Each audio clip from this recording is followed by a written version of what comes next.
Well, in the bio says back when they started, Klaxons claimed they would make a trilogy of records, one based in the future, one in the past, and one in the present. Sure. Why that? Why did we do that? I don't know. I think it was a lot different when we started. When we started, we said so much. It was like, yeah.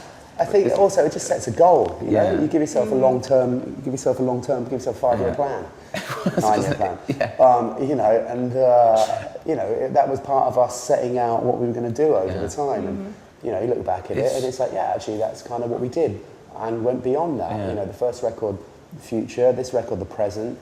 The EP that ended up coming out as this kind of French lost record that we made was very much about this weird old past. And then we made The Void. You know, we've made 4 records, and we've covered all those bases. You know? Yes. It was like making a plan and just like having a dream, having a like we want to do this, and future projection, and like hoping it would happen, and like it just seems to have done that. And sort of much in the way that at the moment we're talking about making a reggae record. Yeah. So the more we talk about it, we'll probably make a reggae record. Okay, well that's very different. Switch it up, you know. A reggae trilogy. No. It's a long time. 9 years of reggae. Basically, you just want a holiday in Jamaica. Right? I think we just have a holiday instead. And sound-wise, how can we hear that it's a record from the present? How can you hear? Just like lyrically, you know. Also lyrically. And lyrically, and that we were working with kind of contemporary producers, you know. And it's sort of very kind of now, you know. I think us making this house music, particularly the single "There Is No Other Time" and our next single "Show Me a Miracle," I think they're very contemporary, you know, and that's the world that we sort of placed ourselves in. It's all like dance production and like a lot of us using computers to make the music, which is kind of the thing that people kind of do now. It's less the case of bands being as present as they used to be. So we embrace computers and technology and, you know, all the latest synths as well as analog instruments. So I think it is a kind of current sounding record. Okay. Jamie said on the first 2 albums we were taking off, and this one is it's flying. Flying. I mean, literally, we are flying. We were in Berlin yesterday. We were in LA last week. We were in LA last Tuesday. It's an 18-hour round, 20-hour round. I think in a week we took something like 5 flights. We bussed it as well last night, so we're flying and we're bussing and like... We did a bit of walking and running. What were we doing the first 2 albums? Cycling. We were cycling, and the next one Simon will be running, or he's already been running. No, he'll be jamming. Jamming. But do you think it's a quite good album? Do we think our album's good? I absolutely love the album. Absolutely love it. And I think we've said several times that it's like our best work to date. You know, like couldn't be any happier with it. You know, and we're at that stage now where it comes out in 5 weeks or something like that, and we're playing it live and we're seeing people's reaction to it live, and that is just super positive. It's brilliant. And we did like a day of interviews yesterday in Berlin, and like every journalist was like, "You just sound like so re-energized, and like it sounds so new." And surprised is I think the word that a lot of people use, that they were. You know, but how come? We've still got it after 9 years. You know, I think that people just think, because you know, it was like 3 years from my last record, and I think people probably thought, I don't know what it is. People maybe think that you should follow records quicker, or I don't know why people doubted us. Maybe all that thing where the second record wasn't as successful as we'd have liked it to have been. You know, and so from that kind of meteoric beginning to a kind of slump of sorts, and then to sort of take that on the chin, move on, and come back with something stronger than ever. You know, I think that was our intention, and that's what's going on. It's quite good though, because for the last like 2 years or so, we've been sitting on something that's really good and just like eager to play it to people. You know, it's just like I can't wait for people to hear this. So it's now happening. This is now the time when people can finally hear it. Yeah, because your new songs, you also played it in Berlin. Last year. Last year, Berlin Festival. A few we did. Yeah, we played like 4, I think. How was that? How was the gig? It was brilliant. Absolutely brilliant. It's hilarious, actually. But that's the thing, is that for the last like 2 years we've been doing festivals on and off, and we've played about 5. We've now played 7 songs from the album without them being out, and every one gets a really good reaction. So it filled us with confidence and knowing that it's like this is working on a live level. So you know. And there's still 2 more to come that are still back. They're going to be They're incredible. the live. ones we can't wait to play. The next 2, which we haven't learnt yet. Playing this whole new record live, it's brilliant for us. Is it also different on stage, live playing? Yeah, I mean, I think you get that element. We've still got that sort of punk element that we were that started. You know, like we're still a punk band on stage, and you know, punk band on top of us making dance music. You know, with shiny suits now. That's the difference. Yeah, and looking a bit wacky. It's a dodgy. It's a dodgy wardrobe. I like to work on that. Other than that, tweak that. Yeah, everything but the wardrobe's good at the moment.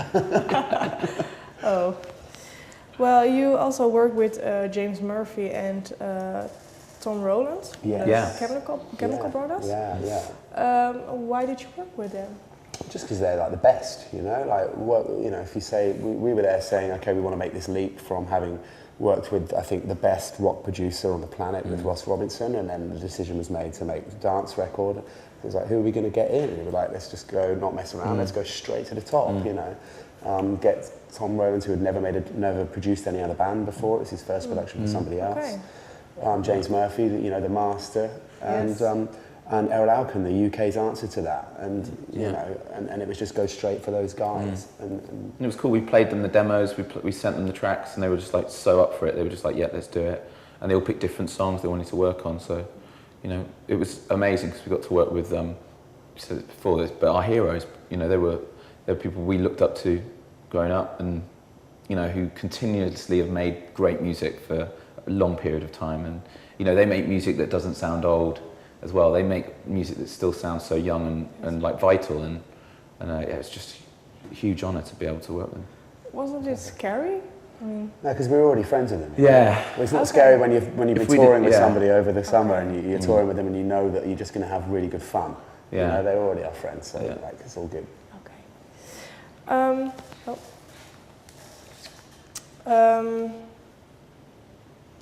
Well, is there a message you want to give the audience with your music? Is there a message for the audience with the music? A lot of it, I mean, initially I think the message in the music was that it was escapism, you know. We were making this music so as whatever your situation at the time, that you watch us play live or you listen to our music, that you can leave behind the situation you've been in and dive into what we present. And I think that's kind of still there. You know, it's a kind of enjoyment, you know. I think that's what it's for. I think our music's for enjoying. Like that's not too deep, not too. I mean, I think there are that's what I was saying before. I think there are incredibly deep layers in our music. I think there are incredibly deep layers in the lyrics, particularly, but it's there if you want it, and it's not if you don't. And it's not our position to go on about what we sing about. Like, it's there, and you can hear it, and you can think about it, and we can talk about it if we're asked. But otherwise, it's just it's there to it's got a backing track that is there for enjoying, you know. Yes. And is there a goal? Is there something you want to do this year? Well, yeah, Ajax is stadium. Ajax, the stadium. The stadium would be good. We seem a bit strong this year, but I think maybe next year. It's achievable. Yeah. Where's the middle ground? We'll do the middle ground. Yeah, what's small? Yeah, between this and Ajax. The Melkweg, HMH, Heineken Musical. Heineken Musical. Heineken Musical. That sounds good. Let's do it. How many people are we talking? Oh man, I think 10,000? Yes, 10,000. I think that's perfect. Yeah, 10,000 by kind of November would be really nice for us. I think we want to do a show, because we've never really put on the show. Like, I think we can actually, we've always wanted to do the production, because we've now got 3 albums to draw on, and we're so close to being able to put on a show that we think can fully justify what 3 albums of worth of music is. So I think that's give off our visuals. Give the visuals, visual band, and then that has not come through yet. So if we book the Heineken Music Hall now, we can maybe then we could bring the visuals in ready for November. We've got the lighting guy. We've got Rihanna's lighting guy, so he's on board. Yeah, so we just need the creatives. We've got the creatives. We just need the arena. We just need the arena. So maybe let's just book it. And what kind of visual things do you have in mind? Well, I think if you look at our videos, you know, there's quite a lot going on there, and you look at our artwork and our videos and our wacky sense of wearing clothes that make us look stupid. You know, love colours. Yeah. You know, all of that's there to be drawn upon and made onto a bigger scale and to be embraced, you know, and we just need to book that sweet. We can work the whole stage. We played on big stages a lot, and we kind of it's like a punk show that is brought to, I don't know, it makes, starting where we did, it can make, when you're on a bigger stage, there's a lot more space, which is a nice thing, but if we can do that with the visuals, that would be just... That's the dream. That's it. That's it for the end of the year. Are there other artists that you would say, yeah, that show is That very show's cool? really good. I think Radiohead's show is always incredible. Like sure. visually, it's like the visual. When you get, you know, the music is obviously incredible, but with the visuals, they're always on the edge, cutting edge of the live shows. I think they're brilliant at it. All that business, all that 3D mapping business is quite exciting. And Chemical Brothers, always their live shows. That Eamon Tobin. Eamon Tobin, really yeah. good. And the Skrillex show is really, really good right now. Yeah. You know, I think there's a lot of really exciting visuals to be had, and particularly when you're We had working meetings with people about all this. We've kind of had... We've actually got it in mind. got the show. We just have to book the gig. Yeah. And hope that we people won't tell you what it. We won't tell you what it is, but we've got the show nailed. So yeah, we just need that sweet Heineken music hall.